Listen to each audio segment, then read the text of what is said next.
Accenture cognitive ability டெஸ்ட்ல critical reasons questions தான் பார்க்க போறோம். இப்போ ஃபர்ஸ்ட் கொஸ்டின் என்ன கொடுத்துருக்காங்கன்னு பாருங்க. இது ஒரு சீட்டிங் அரேஞ்ச்மெண்ட் கொஸ்டின். இந்த மாதிரி சீட்டிங் அரேஞ்ச்மெண்ட் கொஸ்டின் இருக்கும்போது அதுக்கு நம்ம அதிகமா டைம் ஸ்பெண்ட் பண்ற மாதிரி இருக்கும். ஏன்னா அது ஒரு பேராகிராஃப்ல நிறைய கண்டிஷன்ஸோட இருக்கும். இப்போ இங்க என்ன கொடுத்துருக்காங்கன்னா தேர் ஆர் 7 ஸ்டூடெண்ட்ஸ், 7 பேர் இருக்காங்க sitting in a line. So அவங்க லைன்னு சொன்னதுனால நம்ம ஒரு ஸ்ட்ரெயிட் லைன் வரைஞ்சிக்கலாம்.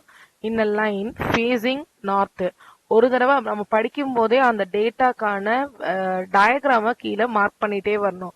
இப்ப நீங்க ஆன்லைன்ல இன்டர்வியூ அட்டன் பண்ணும்போது நீங்க கையில பேப்பர் இருக்கும், அந்த பேப்பர்ல நம்ம இது மாதிரி ஒரு சின்னதா ஒரு பிக்சர் வரைஞ்சிட்டே வந்தாதான் ஈஸியா ஆன்சர் பண்ண முடியும். ஏன்னா திருப்பி திருப்பி இந்த கொஸ்டினை நம்ம படிக்க மாட்டோம். Line facing north. ஸோ இதுதான் நம்மளோட north direction.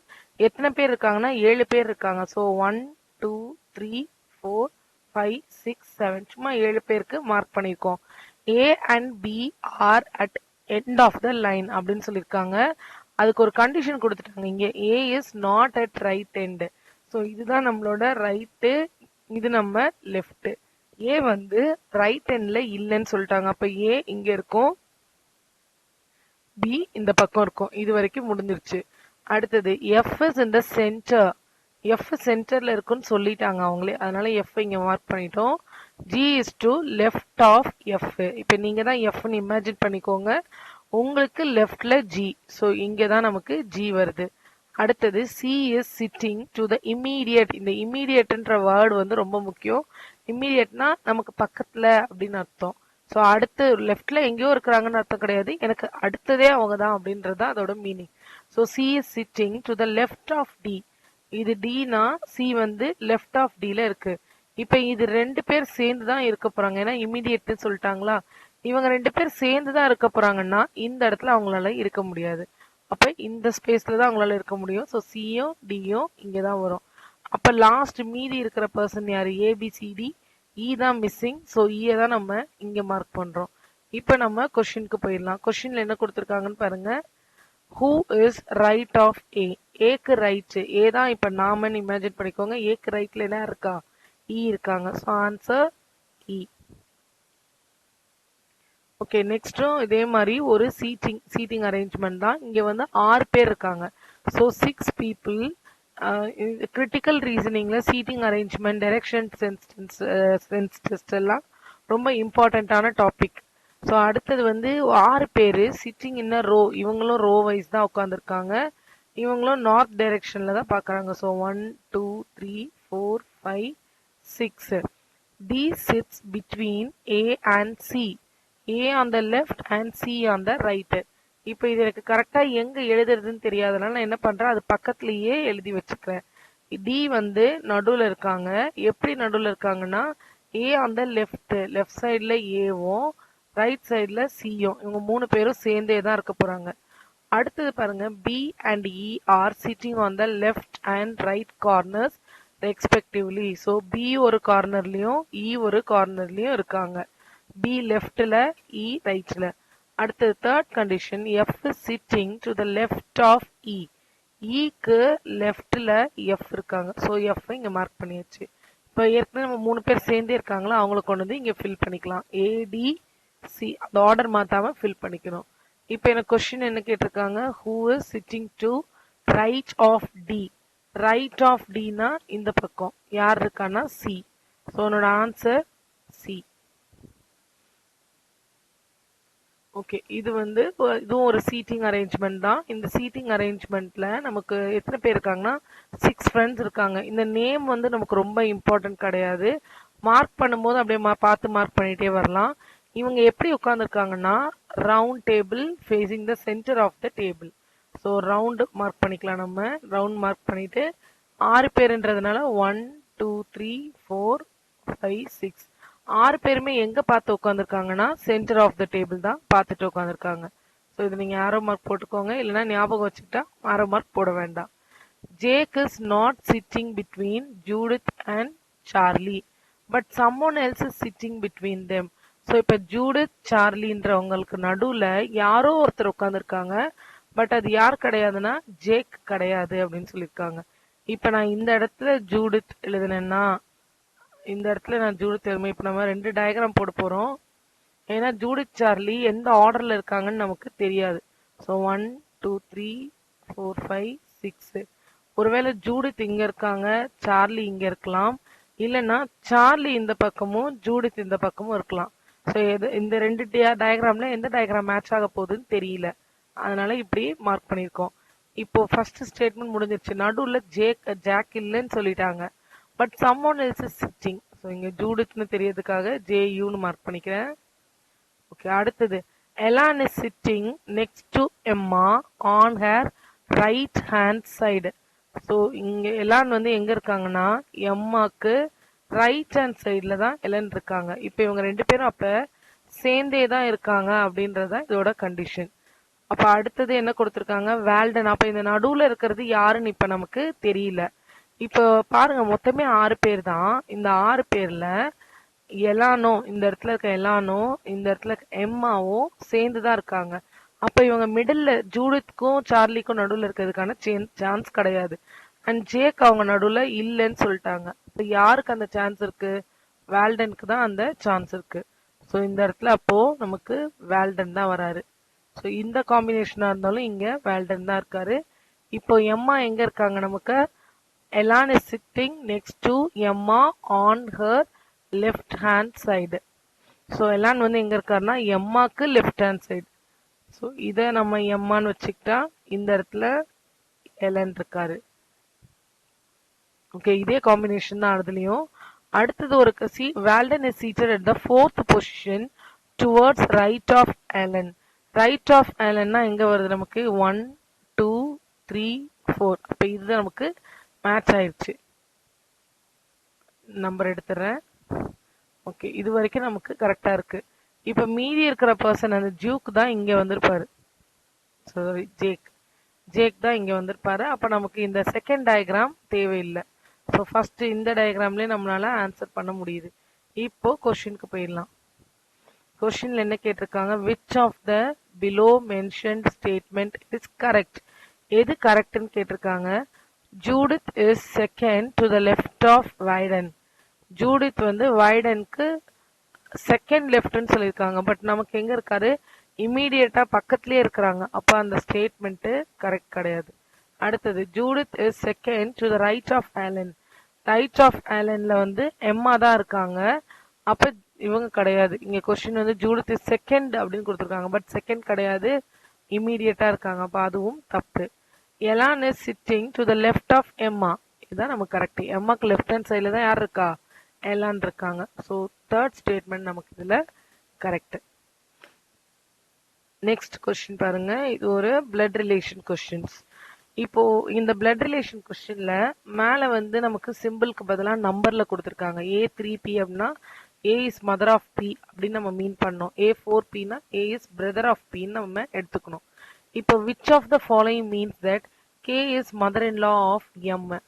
Mother in law of M அப்படின்னா கேக்கு யாரோ ஒரு சைல்டு இருந்திருக்காங்க. சைல்டு யாருன்னு எனக்கு நமக்கு தெரியாது. அந்த சைல்ட மேரேஜ் பண்ணவங்க தான் இந்த எம். அதனாலதான் இப்ப இவங்க என்னவா இருக்காங்க? மதர் இன் லாவா இருக்காங்க. கேயோட சைல்ட இவங்க மேரேஜ் பண்ணிருக்காங்க. இப்ப நம்ம இதுல எந்த ஸ்டேட்மெண்ட் கரெக்ட் அப்படின்னு பார்க்க போறோம். ஃபர்ஸ்ட் ஸ்டேட்மெண்ட் பாருங்க, M9N. M9N third one. M is husband of N அப்படின்னு படிக்கணும். ஸோ M வந்து ஹஸ்பண்ட் ஆஃப் N. அப்போ இவங்க மென்னு, இது விமென். இவங்க 2 பேரும் ஹஸ்பண்ட் அண்ட் ஒய்ஃப். அடுத்தது N3K. நான் வந்து ஆப்ஷன் ஏ படிச்சுட்டு இருக்கேன். N3K. N3K அப்படின்னா ஃபர்ஸ்ட் கண்டிஷன் பாருங்க. N is mother of K. So N யாருன்னா மதர் ஆஃப் K. இப்போ நம்ம கேன்றவங்க மதர் இன்லான்னு சொல்றோமா, ஆனா இங்க K வந்து அடுத்த ஜெனரேஷன்ல போயிடுச்சு. அப்போ அந்த ஆப்ஷன் தப்பு. என்ன பண்ணலாம்? அடுத்த ஆப்ஷனுக்கு போயிடலாம். ஸோ இது பார்க்கும் போதே நமக்கு தெரிஞ்சிச்சு அந்த ஆப்ஷன் தப்பாயிருச்சுன்னு. நெக்ஸ்ட் ஆப்ஷன் போயிருங்க. M9N. M9Nனா M is a husband of N. அதே தான் ஹஸ்பண்ட் ஆஃப் N. அடுத்தது N5K. N5Kனா லாஸ்ட் ஒன்னு. N is daughter of K. N is daughter of K. So இப்போ கேயோட டாட்டர் தான் N, அவங்களோட ஹஸ்பண்ட் தான் M. அடுத்தது K3J. K3J அப்படின்னா first one K is mother of J. K is mother of Jனா இவங்க இங்க வராங்க. இப்ப இங்க இருந்து நமக்கு என்ன தெரிஞ்சிருச்சுன்னா Kக்கு 2 சில்ட்ரன், ஒன்னு N ஒன்னு J. இந்த என்னோட ஹஸ்பண்ட் தான் இவங்க. நமக்கு இதானே இங்க கொஸ்டின்ல கேட்டிருக்காங்க. K is mother in law of M. So எம்மோட ஒய்ஃபோட அம்மா தான் K. ஸோ நம்ம ஸ்டேட்மெண்ட் 2 தான் நமக்கு கரெக்ட். ஓகே, இது ஒரு டைரக்ஷன் சென்ஸ் டெஸ்ட். இங்க என்ன கொடுத்துருக்காங்கன்னா ஃபர்ஸ்ட் நம்ம டைரக்ஷன் வரைஞ்சிக்கலாம். நார்த்து, சவுத்து, இந்த பக்கம் east, right hand side east, left hand side west. நம்மளை வந்து நம்ம அந்த இடத்துல இமேஜின் பண்ணிக்கிட்டா இன்னும் சிம்பிளா இருக்கும். Megha walks 7 kilometres towards east. So இங்க வந்து மேகா நிக்கிறாங்க. இங்கேருந்து ஆரம்பிச்சு ஈஸ்ட்ல 7 கிலோமீட்டர் நடந்து போறாங்க. Now she standing here and then she takes you turn. இப்போ அவங்க யூ டர்ன்னா எடுத்து அதே ரோட்ல திருப்பி நடக்க போறாங்க. நான் வந்து வேற ஒரு கலர் யூஸ் பண்றேன். இதே ரோட்ல யூ டர்ன் எடுத்து திருப்பி நடந்து எவ்வளவு கிலோமீட்டர் கவர் பண்றாங்கன்னா 12 கிலோமீட்டர் பேக். ஸோ இப்படியே 7 கிலோமீட்டர் வந்துட்டு எக்ஸ்ட்ராவா ஒரு 5 கிலோமீட்டரும் நடந்துடுறாங்க. 5 கிலோமீட்டர் யூ டர்ன் எடுத்து இப்படி நடந்து வந்துடுறாங்க. இப்போ இந்த பாயிண்ட்ல நின்றுட்டு இருக்காங்க. she then takes a left turn. இப்போ இங்க நின்று அவங்க லெஃப்ட் டர்ன் எடுத்தாங்க அப்படின்னா கீழே லெஃப்ட் டர்ன் எடுத்து நீங்க உங்களை அந்த இடத்துல இமேஜின் பண்ணிக்கோங்க. நீங்க இங்க நிக்கிறீங்க, அங்க இருந்து லெஃப்ட் டர்ன் எடுக்கிறீங்க. லெஃப்ட் டர்ன் எடுத்து 3 கிலோமீட்டர் நடக்கிறீங்க. Then she again takes a left turn. இப்போ இங்க இருக்கீங்க, நீங்க திருப்பியும் லெஃப்ட் டர்ன் எடுத்துட்டு எவ்வளவு கிலோமீட்டர் 5 கிலோமீட்டர் நடக்கிறாங்க. இப்ப கரெக்டா இந்த பொசிஷனுக்கே வந்துடுறாங்களா. அண்ட் இந்த இடத்துல இருந்து again she takes a left turn. இப்போ நீங்க தான் அந்த இடத்துல இருக்கீங்க, இமேஜின் பண்ணிக்கோங்க. டர்ன் பண்ணிட்டு வாக்ஸ் 2 more கிலோமீட்டர், 2 கிலோமீட்டர் நடக்காங்க. இப்போ இந்த பாயிண்ட்ல இருக்காங்க. How for is she from the starting point. என்னோட ஸ்டார்டிங் பாயிண்ட்டுக்கும் இதுக்குமான தூரம், இது ரெண்டுத்துக்குமான தூரம்ன்றது இந்த இவ்வளவு பொசிஷன் தான். எவ்வளவு இருக்கும் மொத்தமா 3, அதுல 2 கிலோமீட்டர் நடந்துட்டாங்க. அப்ப மீதி 1 கிலோமீட்டர் தான். இந்த பாக்ஸ் தான் இது. இந்த இடம் என்னவா இருந்திருக்கும் 1 கிலோமீட்டர். இந்த 3யும் இந்த பக்கம் இருக்கிற 3யும் ஒண்ணுதான். ஸோ 2 நடந்துட்டாங்கன்னா அப்ப மீதி எனக்கு எவ்வளவு இருக்கு 1 கிலோமீட்டர். அதான் இதோட ஆன்சர். ஸோ இந்த கேப் 1 கிலோமீட்டர். ஓகே, இந்த மாதிரி கொஸ்டின்ஸ் கொடுக்கும்போது கீழே வந்து ஸ்டேட்மெண்ட் கொடுத்துட்டாங்க அண்ட் கன்க்ளூஷனும் கொடுத்துட்டாங்க. இப்போ இந்த ஸ்டேட்மெண்ட்டுக்கு எந்த கன்க்ளூஷன் கரெக்டா இருக்கு அப்படின்னு செக் பண்றதுக்கு முதல்ல இங்க கொடுத்திருக்கிற கண்டிஷனை நம்ம நொட்டேஷன்ல மாத்தி எழுதணும். இன்இக்வாலிட்டி சிம்பிளா எழுதணும்.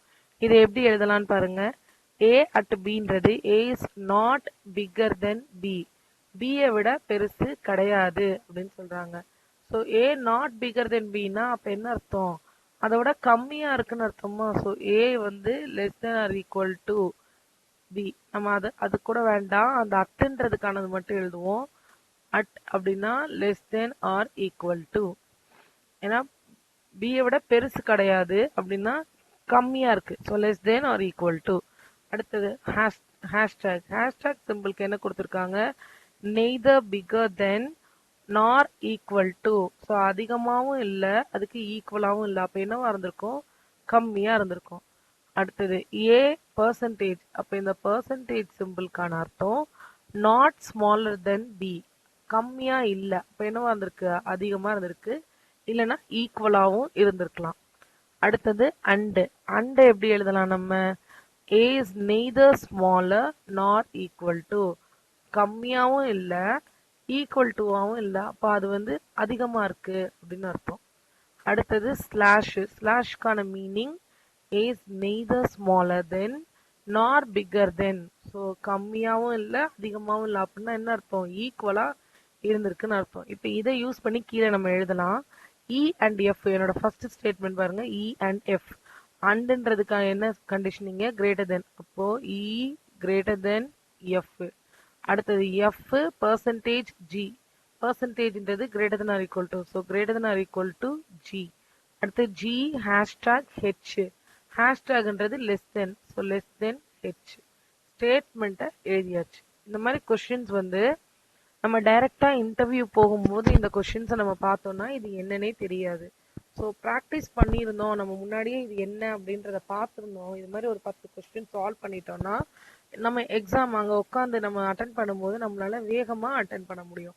அப்படி இல்லைன்னா இது என்ன கேட்குறாங்க, என்ன கொடுத்துருக்காங்கன்னு கன்ஃபியூசிங்காக இருக்கும் நமக்கு.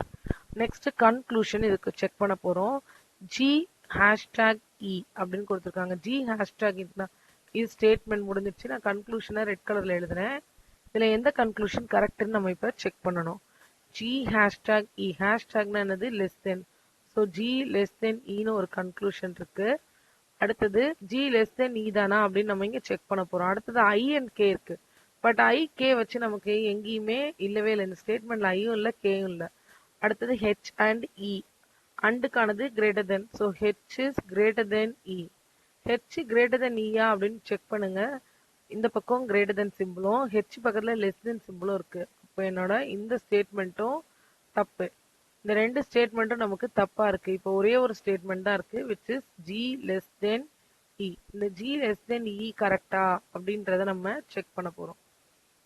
இப்போ இந்த ஜியும் இது வரைக்கும் தான், இந்த கண்டிஷனை தான் செக் பண்ணணும். இந்த மாதிரி நாம இதுக்கு முன்னாடி வீடியோல பார்த்திருந்தா தெரிஞ்சிருக்கோம்.